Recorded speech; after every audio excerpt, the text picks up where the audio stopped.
Hello बच्चों, let's see the question. 10 identical cells connected in series are needed to heat a wire of length 1 meter and radius r by 10 degrees Celsius in a time t.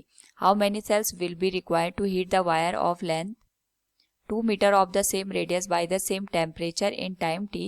Here we have given 4 options. Now to answer this question, first we will discuss here the key concept, and here the key concept will be heat produced in a given electrical circuit. It is given as H equals, इसको हम दो तरीके से represent कर सकते हैं, I square into R into T और V square divided by R into T के साथ. V हमें यहाँ पे पोटेंशियल डिफरेंस को इंडिकेट करता है. साथ में हम यहाँ पे यूज करेंगे Q equals MS into del T का.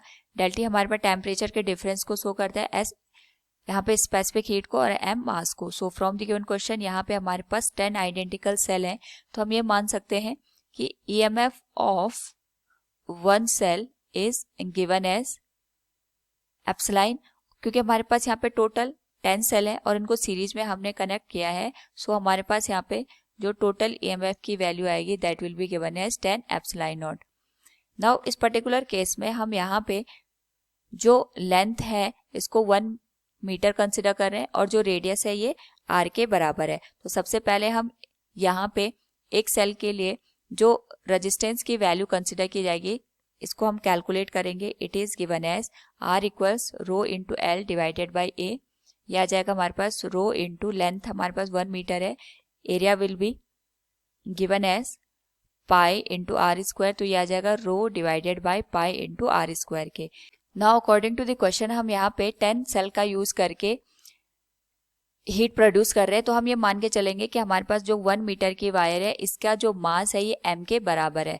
तो यहाँ पे इसकी स्पेसिफिक हीट S कंसिडर करके चलते हैं और जो टेम्परेचर का चेंज है वो 10 डिग्री सेल्सियस से आ रहा है. So we can write here 10 into epsilon का whole square divided by radius into time t. It will be given as m into s into del t. इस पर्टिकुलर केस में अगर हम ऑब्जर्व करें तो हमारे पास यहाँ पे जो वैल्यू निकल के आएगी that will be 100 epsilon square. r की जो वैल्यू है ये आ जाएगी रो इंटू एल की वैल्यू 1 है and it will be divided by pi R square multiplied by time t will be given as ms del T. Now इस particular case में अगर हम इसको यहाँ पे सॉल्व करें तो ये हमारे पास बन जाएगा 100 epsilon square into pi R square divided by rho into t will be given as ms del t. This will be equation number first. Now जो हमारे पास यहाँ पे सेकेंड केस है इसमें हमने वायर की लेंथ को 2 मीटर कर दिया. इसका मतलब ये होगा जो वायर के मास है ये हमारे पास 2m के बराबर आ जाएगा. तो इस पर्टिकुलर केस को अगर हम ये कंसिडर करें कि n नंबर ऑफ सेल्स का यूज करके हीट अप कर रहे हैं तो ये आ जाएगा n इंटू एप्सिलॉन का स्क्वायर डिवाइडेड बाई इसका रेडियस यहाँ पे वायर का चेंज हो जाएगा r डैश. टाइम हम यहाँ पे सेम लेंगे t एंड यहाँ पे जो मास आएगा इट विल बी 2m के बराबर आ जाएगा. It will be multiplied with s into del T. Now यहाँ पे अगर हम r डैश की वैल्यू कंसिडर करें it will be rho into L.